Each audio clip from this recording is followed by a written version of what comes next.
السلام عليكم ورحمة الله وبركاته.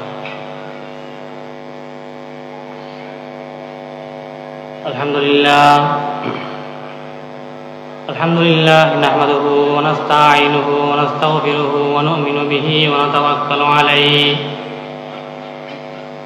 ونعوذ بالله من شرور أنفسنا ومن سيئات أعمالنا. من يهده الله فلا مضل له ومن يضلل فلا هادي له. ونشهد أن لا إله إلا الله ونشهد أن محمدا عبده ورسوله. اللهم صل على روح محمد في الأرواح وعلى جسد محمد في الأجساد وعلى قبر محمد في القبور. أما بعد فأعوذ بالله من الشيطان الرجيم. بسم الله الرحمن الرحيم. كل نفس ذائقة الموت ثم إلينا ترجعون. وقال تعالى في مقام آخر: الذي خلق الموت والحياة ليبلوكم أيكم أحسن عملا.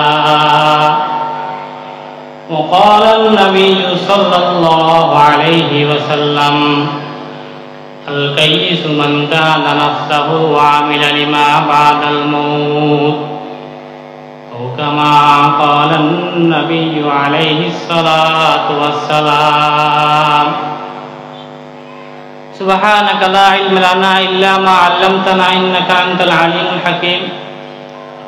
ربي زدني علما ربي اشرح لي صدري ويسر لي أمري واحلل عقدة من لساني ويفقهوا قولي. আল্লাহ পাক সুবহানাহু ওয়া তাআলা দরবারে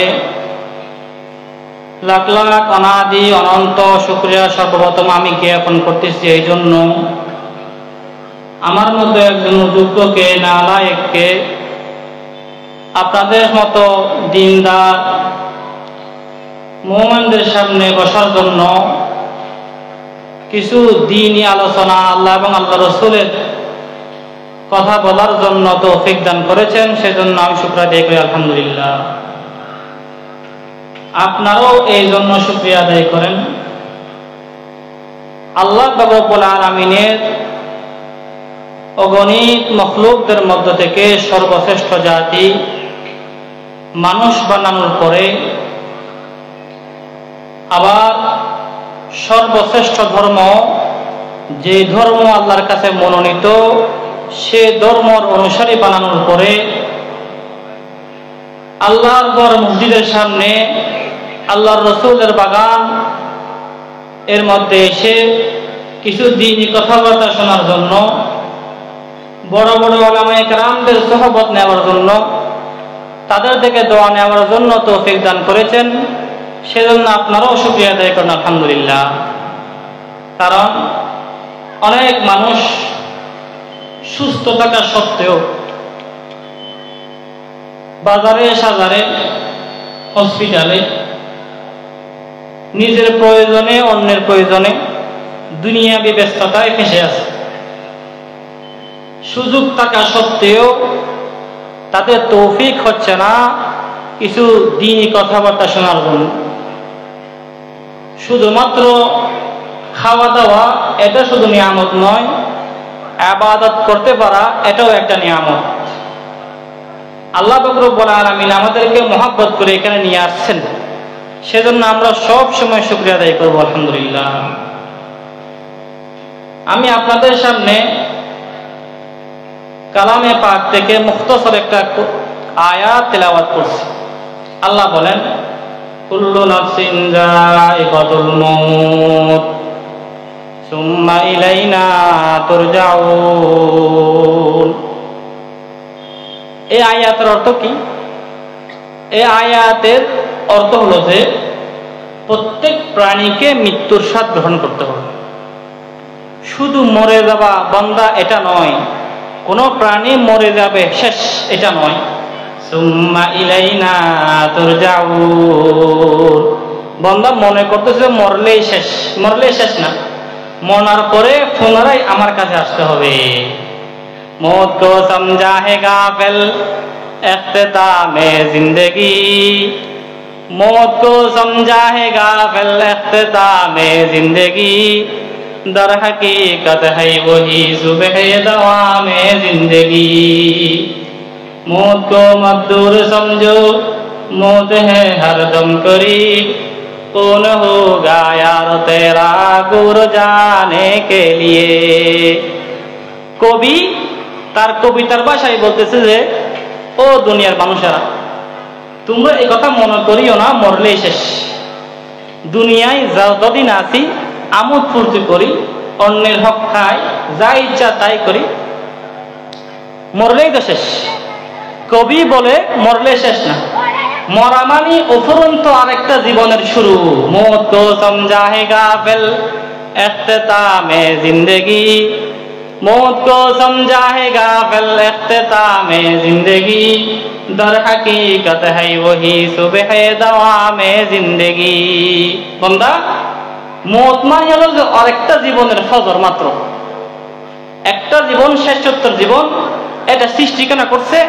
আল্লাহ পাক রব্বুল আলামিন কোরআনের অন্য আয়াতের মধ্যে বলতেছেন যে, আল্লাযী খালাকাল মাউতা ওয়াল হায়াত লিয়াবলুয়াকুম আইয়ুকুম আহসানু আমালা। বান্দা ৬০-৭০ বছর হায়াত, এটা দিয়ে তোমাকে দুনিয়ার মধ্যে আমি কেন পাঠাইছি? আমি এটা জানার জন্য তোমাদের মধ্য থেকে কে ভালো কাজ করে আর কে খারাপ কাজ করে। কারণ আমি তো জানি কে ভালো কাজ করবা আর কে খারাপ কাজ করবা। আমি তো পরবর্তী বলে দিতে পারতাম, বান্দা দুনিয়াতে তোমাকে পাঠানোর পরেও তোমাকে তুমি দুনিয়াতে এটা এটা করতে, তখন তোমার একটা সুযোগ থাকতো যে আল্লাহ না আমি এটা করতাম না, আমি অন্য একটা করতাম না। সেজন্য আল্লাহ তোমাদেরকে প্র্যাকটিক্যালি দুনিয়ার মধ্যে পাঠাই বুঝাইতেছেন যে, বান্দা দুনিয়ার মধ্যে তোমাকে আমি হায়াত দিছি যে এই জন্য যে তোমাদের মধ্য থেকে কে ভালো কাজ করে আর কে খারাপ কাজ করে। আল্লাযী খালাকাল মাউতা ওয়াল হায়াত লিয়াবলুয়াকুম আইয়ুকুম আহসানু আমালা। আল্লাহ পাক রব্বুল আলামিন মওত কেন দিবেন? মওত দিবেন যে কে আমাদের মধ্যে ভালো কাজ করে আর কে খারাপ কাজ করে। অন্য আয়াতের মধ্যে আল্লাহ কি বলতেছেন?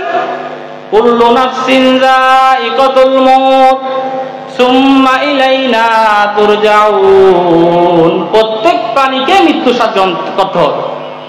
মৃত্যু এটা শুধুমাত্র মুসলমানদের জন্য না। মৃত্যু এমন একটা জিনিস, মুসলমান বলেন, অমুসলিম বলেন, অর্থাৎ হিন্দু বলেন, খ্রিস্টান বলেন, ইহুদি বলেন, যত জাতি আছে সব জাতি একথা বিশ্বাস করে মরতে হবে। সব জাতি একথা বিশ্বাস করে কি করতে হবে? মরতে হবে।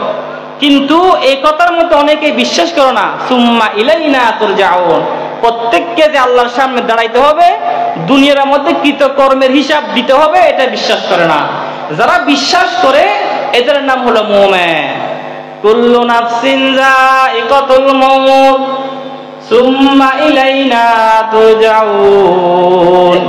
ও আমার বান্দারা, তোমরা দুনিয়াতে থাকবা, দুনিয়াতে বসবাস করবা, কিন্তু মনে রাখবা যাই করো একদিন আমার সামনে দাঁড়াইতে হবে। কুল্লু নাফসিন যায়িকাতুল মউত সুম্মা ইলাইনা তুরজাউন।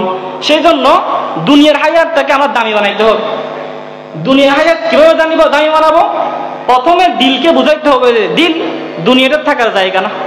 যদি দুনিয়াটা থাকার জায়গা হইতো, সর্বশ্রেষ্ঠ জাতি, সর্বশ্রেষ্ঠ মানুষ হযরত মুহাম্মদ মুস্তাফা সাল্লাল্লাহু আলাইহি ওয়াসাল্লাম দুনিয়া থেকে যাইতেন না।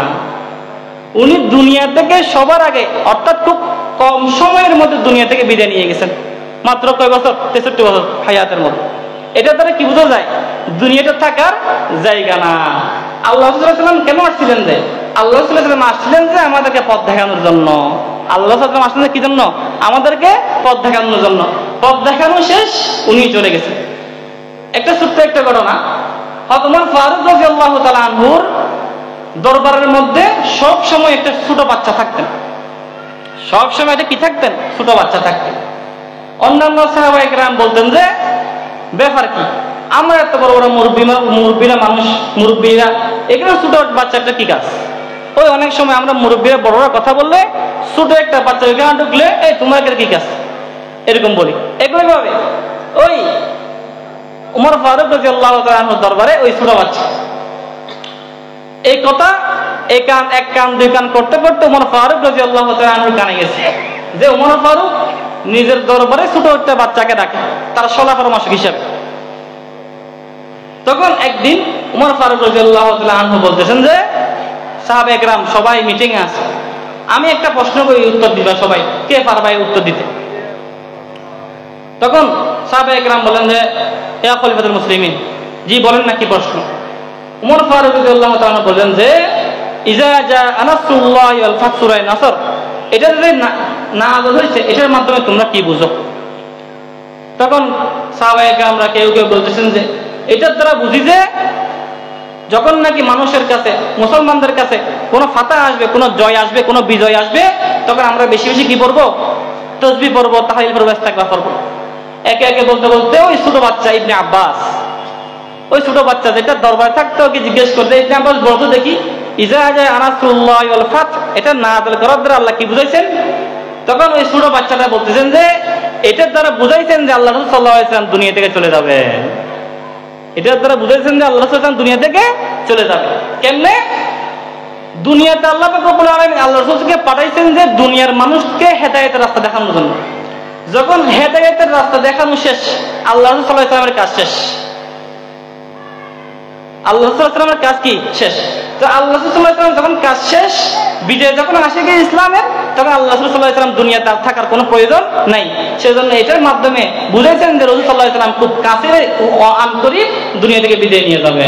বলতে চাইছিলেন যে এটাই দুনিয়াটা থাকার জায়গা না, দুনিয়াতে থাকার জায়গা হয়তো সরকারে দো আলম তাজদারে মদিনা আকায়ে নামদার হযরত মুহাম্মদ মুস্তাফা সাল্লাল্লাহু আলাইহি ওয়াসাল্লাম দুনিয়াতে থাকি যাইতেন। দুনিয়াতে কি যাইতেন? থাকি যাইতেন। সুতরাং মওত এটাকে আমরা বিশ্বাস করতে হবে। শুধু মওতটা বিশ্বাস করবো এটা না, মওতের পরে আরেকটা জীবন আছে এটাকেও বিশ্বাস করব। এটাকে বিশ্বাস করবো না, এটাকে বিশ্বাস করার নাম হলো মুমিন। কুল্লু নাফসিন যায়িকাতুল মাউত সুম্মা ইলাইনা তুরজাউন। দুনিয়ার মধ্যে কেউ থাকলেও চাইলেও থাকতে পারবে না। কারণ কি? আজরাইলে কোনো ঘুষ খায় না।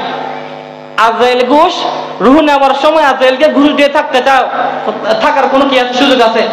কিন্তু আজরাইলে কি খায় না? ঘুষ খায় না।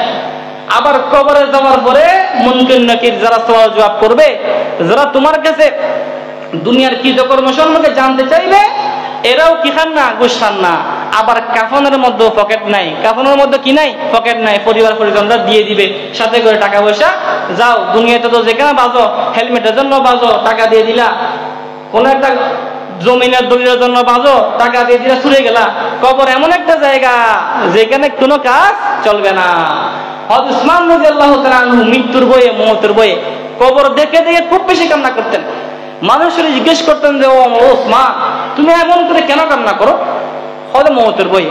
তো মওতের ভয়ে তোমার কেন কান্না করতে হচ্ছে? তুমি না ও 10 জন সাহাবা এমন আছে যারা দুনিয়াতে থাকাকালীন জান্নাতের সার্টিফিকেট পাইছিলেন, তার মধ্যে হয়তো একজনকে হযরত উসমান। সার্টিফিকেট পাওয়ার পরেও যদি কবরের জন্য কবরের ভয়ে কান্না করে, আমাদের কি অবস্থা হবে? উসমান রাদিয়াল্লাহু তাআলা বলেন যে অফুরন্ত জীবন যেটা শুরু হবে মৃত্যুর মাধ্যমে, প্রথম ঘাটটি হলো আমাদের কবর। এই কবরে যদি আমি ছুটতে পারি তাহলে বাকি জীবনের মধ্যে আমি কামিয়াব। এই কবর হলো প্রথম ঘাটি, প্রথম ঘাটির মধ্যে আমি আটকে যাই তাহলে সারা জীবন, সারা জিন্দেগি না, অফুরন্ত হায়াতের মধ্যে আমি আটকে থাকবো। সেজন্য তিনি কবর দেখে দেখে বেশি কান্না করতেন। একইভাবে হযরত আবু বকর রাদিয়াল্লাহু তাআলা আনহু মৃত্যুর ভয়ে কবরের সামনে আসে গুজরি গুজরি কাঁদতেন, গুজরে গুজরি কাঁদতেন। কোন আবু বকর? যে প্রথম ইসলাম মুসলমানদের পুরুষদের মধ্যে সর্বপ্রথম যে ঈমান আনছিলেন, যে রাসূল সাল্লাল্লাহু আলাইহি ওয়াসাল্লামের দুঃখের সাথী। যখন নাকি আল্লাহ রাসূল সাল্লাল্লাহু আলাইহি ওয়াসাল্লাম মক্কা থেকে হিজরত করে মদিনায় যাচ্ছিলেন, তখন সঙ্গে ছিলেন কেমন আবু বকর? একবার রাসূল সাল্লাল্লাহু আলাইহি ওয়াসাল্লাম হযরত আবু বকর সিদ্দিক রাদিয়াল্লাহু তাআলা কে বললেন যে আবু বকর, যখন নাকি আল্লাহ সাল্লাল্লাহু আলাইহি ওয়াসাল্লামকে মক্কায় খুব বেশি কাফেররা কষ্ট দিচ্ছিলেন, তখন আল্লাহ সাল্লাল্লাহু আলাইহি ওয়াসাল্লাম হযরত আবু বকর সিদ্দিক রাদিয়াল্লাহু তাআলা কে বলে রাখছিলেন, আবু বকর তুমি আমার সফরের সঙ্গী হবা, তুমি আমার সফরের কি হবা? সঙ্গী হবা। যেদিন খুব বেশি কষ্ট দেওয়ার জন্য আল্লাহ সাল্লাল্লাহু আলাইহি ওয়াসাল্লামকে ঘর ঘেরাও করে রাখছিলেন, আল্লাহ সাল্লাল্লাহু আলাইহি ওয়াসাল্লাম ঘর থেকে বাহির হওয়ার পরে আবু বকর সিদ্দিক রাদিয়াল্লাহু তাআলা আনহু ঘরের মধ্যে বাড়ি দিলেন, ডাক দিলেন আবু বকর। তখন রাতে 2টা কি 3টা, সঙ্গে সঙ্গে হযরত আবু বকর সিদ্দিক রাদিয়াল্লাহু তাআলা আনহু জবাব দিতেন, লাব্বাইক ইয়া রাসূলুল্লাহ। তখন আল্লাহ সাল্লাল্লাহু আলাইহি ওয়াসাল্লাম যখন দরজা খুললেন, আবু বকরকে বললেন, আবু বকর সাল্লাল্লাহু আলাইহি ওয়াসাল্লাম আগে থেকে রেডি করে রাখছিলেন, যানবাহন রেডি করে রাখছিলেন যে মদিনায় যাবেন। তখন পথের মধ্যে জিজ্ঞেস করলেন, আবু বকর আমি তো তোমাকে আজকে রাত্রে আমি মদিনার উদ্দেশ্যে বের হয়ে যাবো, এটা তোমাকে বলি নাই, তো তুমি প্রথম ডাকে তুমি কেমনে সাড়া দিলা? তখন আবু বকর সিদ্দিক রাদিয়াল্লাহু তাআলা আনহু বলতেছেন যে ইয়া রাসূলুল্লাহ, যেই দিন আপনি বলছিলেন আপনার সফর আমি সঙ্গী হব, ওই দিনের পর থেকে আমি নিজের পিঠটা নিজের বিছানায় লাগাইনি। আমার সামনের দরজার মধ্যে আমি পিঠ দিয়ে ঘুমাইতাম, কারণ আপনার প্রথম বাড়ি যেন আমার পিঠে লাগে, আপনার প্রথম ডাক যেন বিছানা যায়। वही है आहले दिलबर, वही है आहले दिलबर, वही अल्लाह का बंदा के जिसके हर नफ्स से या मोहम्मद की ज़बान के लिए दे मुझे हुब्बे मोहम्मद और मोहम्मद यूं में गन हो मोहम्मद ही मोहम्मद उर्द मेरा रात दिन।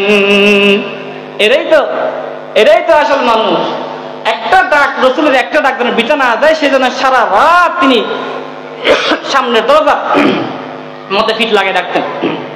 এই আবু বকর তিনি পর্যন্ত কবর সামনে আসি গুজরি গুজরি কান্না করতেন।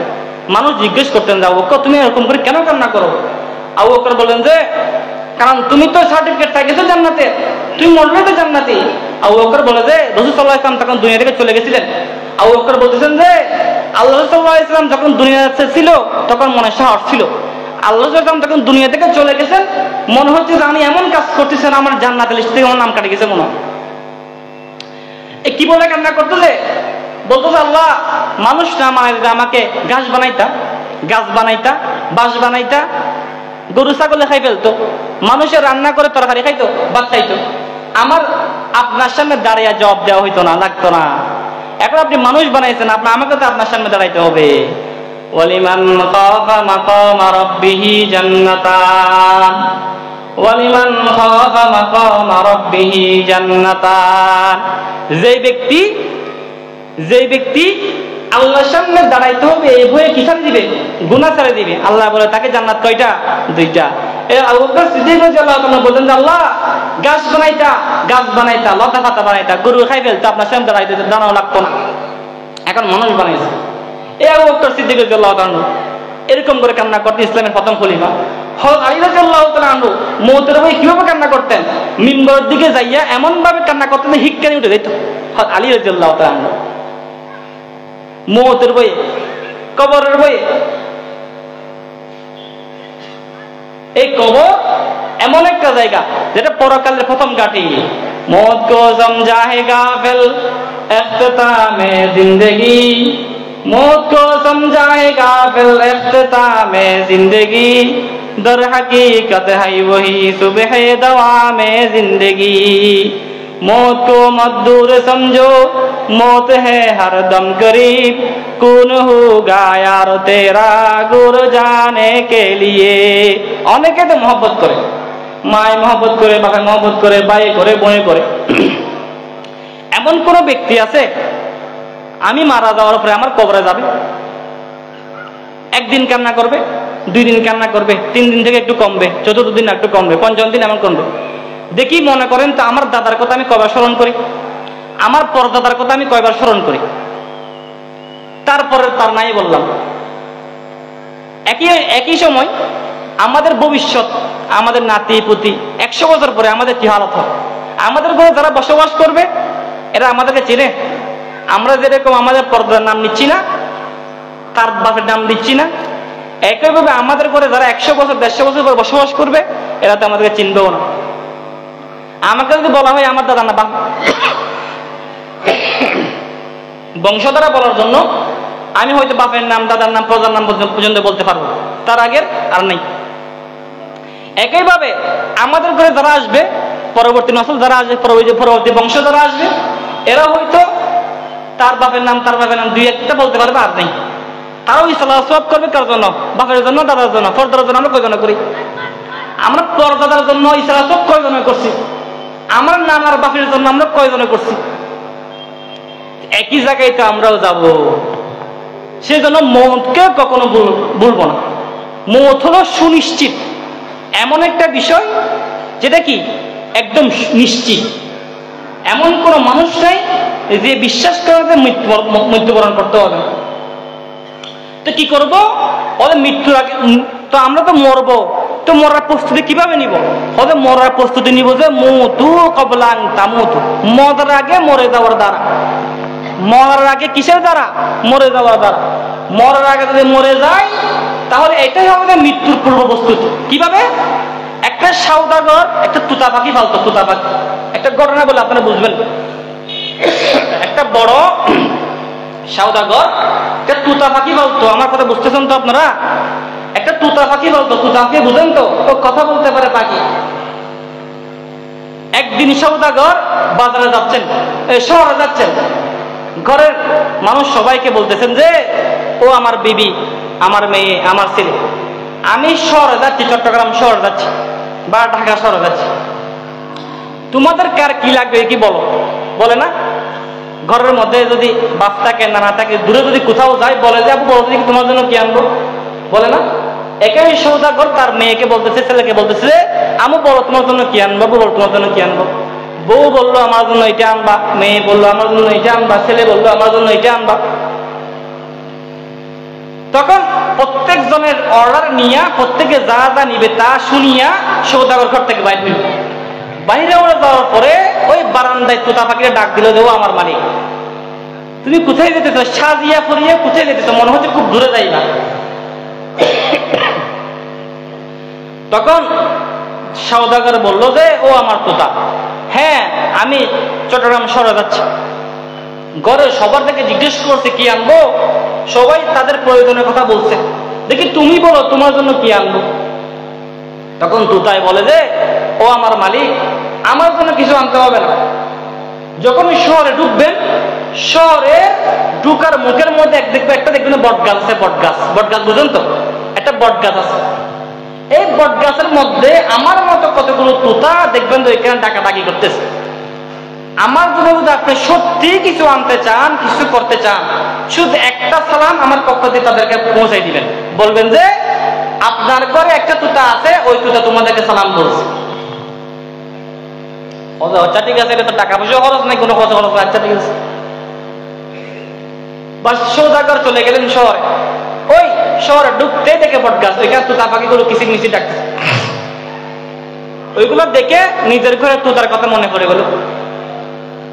তখন ডাক দিল যে ও তুতার দল, শোনো আমার একটা কথা, আমার ঘরেও তোমাদের মতো একটা তুতা আছে। এই তুতা তোমাদেরকে সালাম বলতে বলছে, তোমরা তার পক্ষ থেকে সালামটা গ্রহণ করো। এটা বলার সাথে সাথে বট গাছের মধ্যে যত তুতা পাখি ছিল সব পরে মরে গেছে। সব পরে গিয়েছে, মরে গেছে। সওদাগর তো একদম আশ্চর্য হয়ে গেল, কিরে ঘটনা কি করলাম আমি? একটা সালাম পৌঁছানো দ্বারা সবাইকে এতগুলো তুতা পাখি মারে ফেললাম। এই চিন্তা ফেরাসানি করতে করতে তিনি শহরের বাজার সাজার, মেয়েদের জন্য যা কিছু লাগে সবগুলো নিয়ে বাড়িতে আসছে। বাড়িতে আসার পরে ওই ব্যবসা বাণিজ্যের ফেরাসানির কারণে ওই কথাটা বলতে ভুলে গেছে, যে তুতার ঘটনাটা বলতে কি গেছে ভুলে গেছে।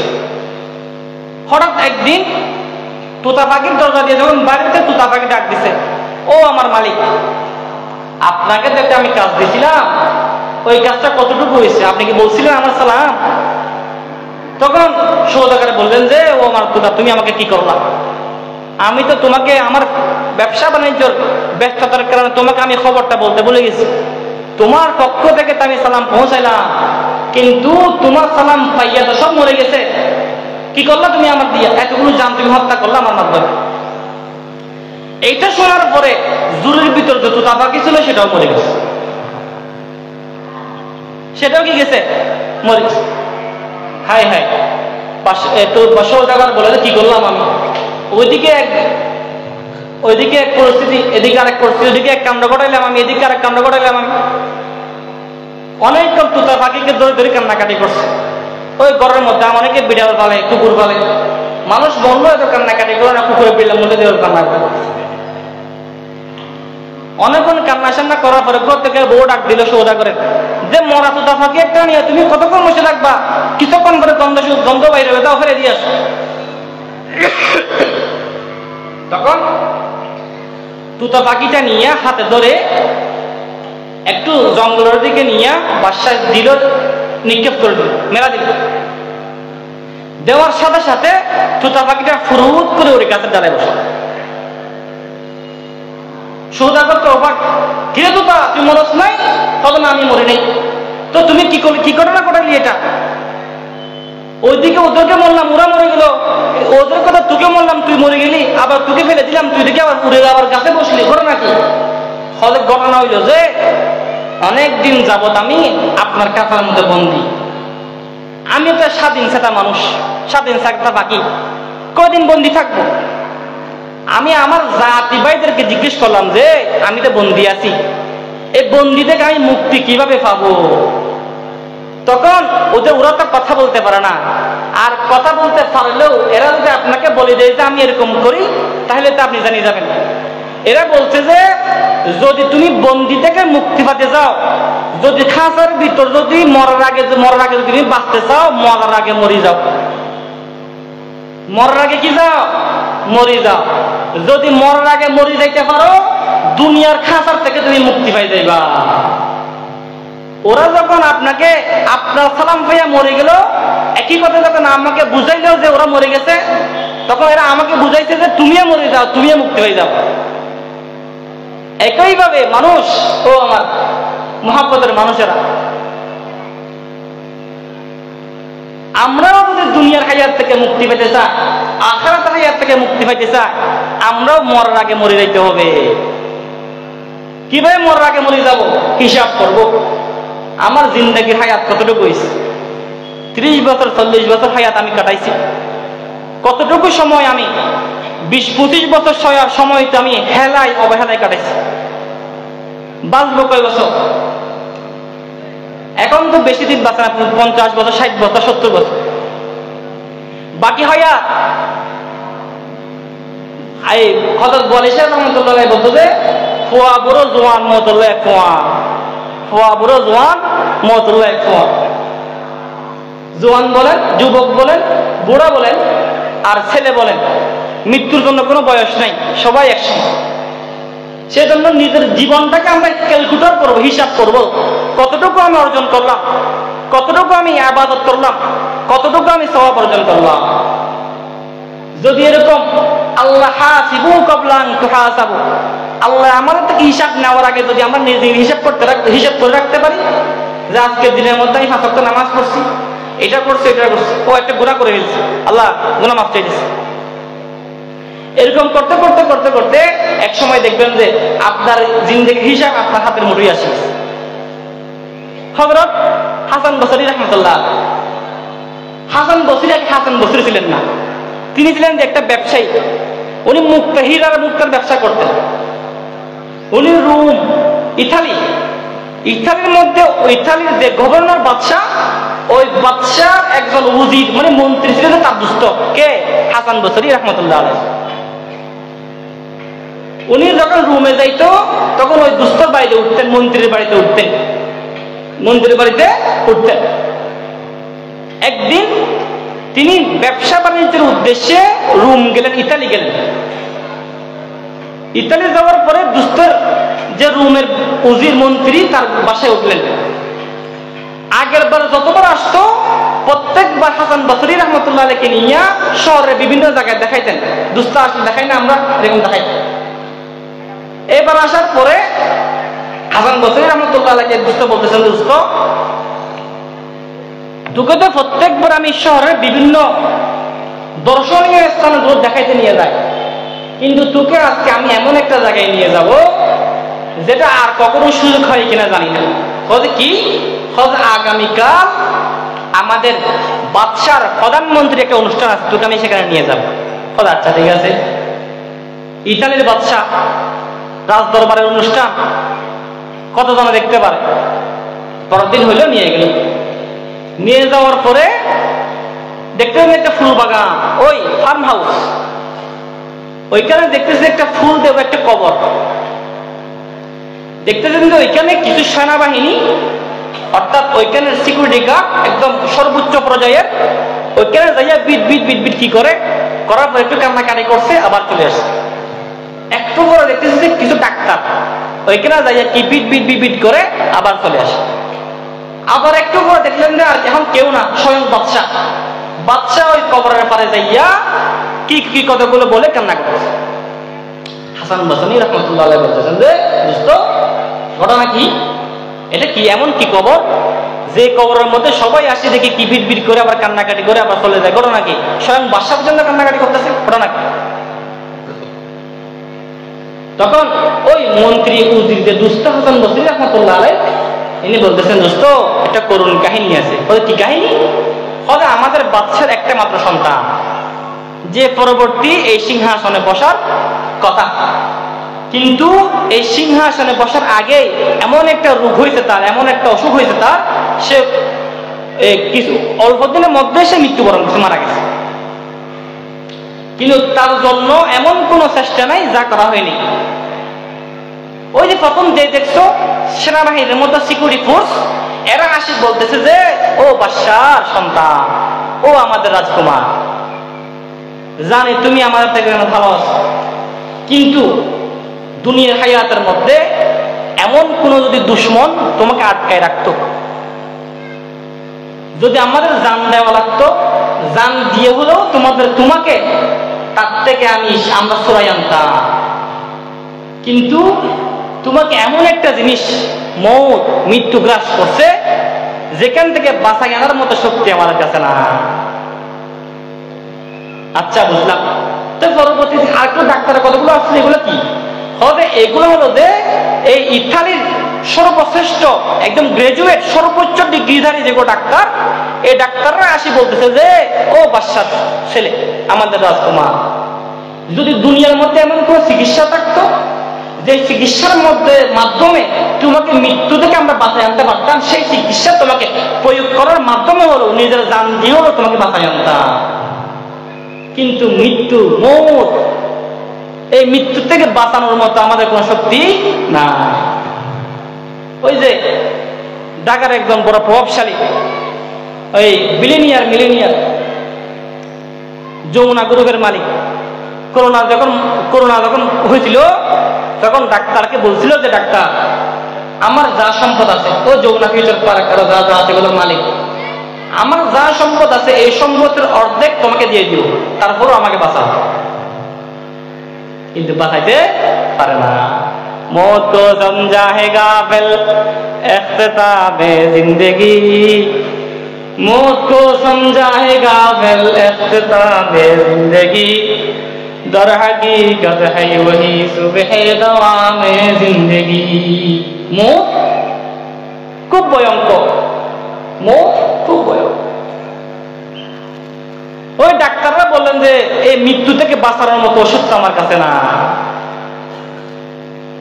তারপরে যে বাদশা আসি বললো বিড় করে, বাদশা নিজের সন্তানকে ধিক্কার দিয়ে বলতেছে যে ও আমার সন্তান, কলিজার টুকরা, যদি দুনিয়ার মধ্যে এমন কোন সিস্টেম থাকতো যে আমার রুহটা তোমাকে দিয়ে দিতাম আর আমি মৃত্যুবরণ করতাম, তুই বাঁচে থাকতাম, তাহলে আমি এর মাধ্যমে হলো তোমাকে বাঁচায় রাখি, হলো আমি দুনিয়া থেকে চলে যেতাম। কিন্তু যেটার কোনো কি হয় না, আদান প্রদান হয় না, যেটার কোনো বিনিময় নাই, যে আজকে আমার আব্বার আসছে, আমি বলে দিলাম যে আচ্ছা ঠিক আছে, আমার আব্বাকে পরে নিয়ে আমাকে নিয়ে যাবে, আছে নাই। তখন হাসান বসরি রাহমাতুল্লাহ আলাইহি এই ঘটনা শুনিয়া জর্জর লাগাতার চোখ থেকে পানি পড়ছে। আকাশের দিকে তাকায়, নিরিবিলি একটা জায়গায় দিয়ে চিন্তা করতেছে হাসান বসরি, 25 বছর 30 বছর তুই হায়া কেমনে কাটাইলি? তুই মনে করছিলি যে দুনিয়ায় চাকচিক্যের নাম জীবন? তুই যে দেখি কোনোদিন চিন্তাও করছ না যে জীবন তার একটা আছে। এত এরকম প্রভাবশালী একজন বাদশা, এরকম একজন প্রভাবশালী বাদশা, তার সর্বশক্তি সিকিউরিটি ফোর্স, এটার মাধ্যমে মৌত থেকে তাকে বাঁচানো যায় নাই। এত বিজ্ঞ বিজ্ঞ ডাক্তার, এদের চিকিৎসার মাধ্যমেও তাকে বাঁচানো যায় নাই। তুই হাসান বলছিস তোকে কে বাঁচাবে যে মরলে? তুই চিন্তা করতেছিস না তুই একদম কবরে যাইতে হবে, মরতে হবে? ওই দিন থেকে হাসান বসরি হয়েছে।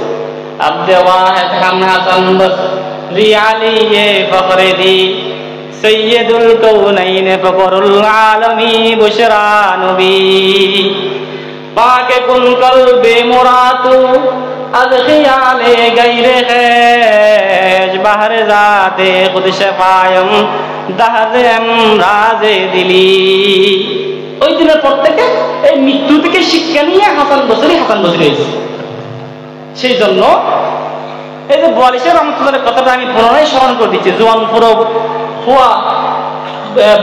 বুড়ো অর্থাৎ ছেলে, বৃদ্ধ, যুবক সবাই মৃত্যুর জন্য সমান। এমন মনে করবো না আমার মাত্র জীবন শুরু, জানা হায়াত তো এখনো বাকি রয়ে গেছে। হায়াত এখনো কি রয়ে গেছে? বাকি রয়ে গেছে।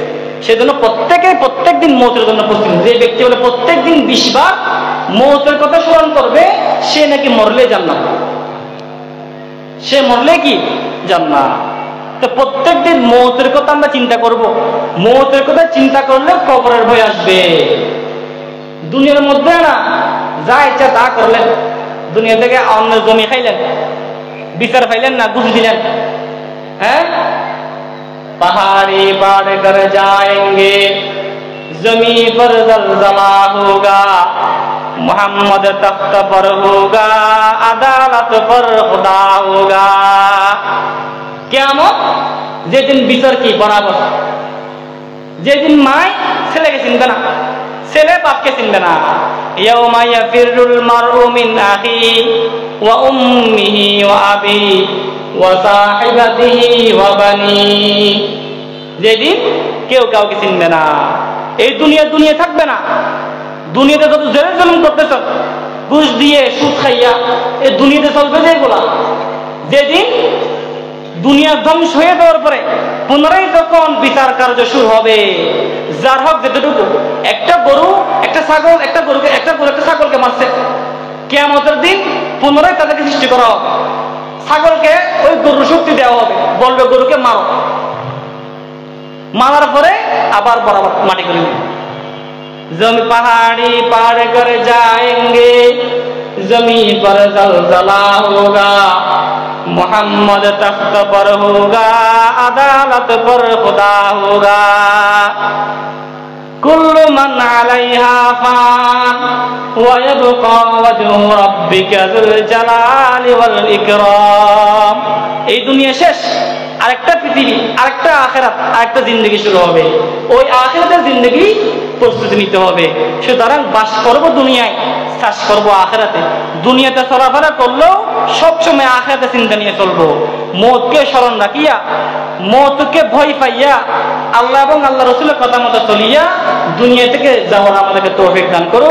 ওয়া আখির দাওয়ানা আলহামদুলিল্লাহ।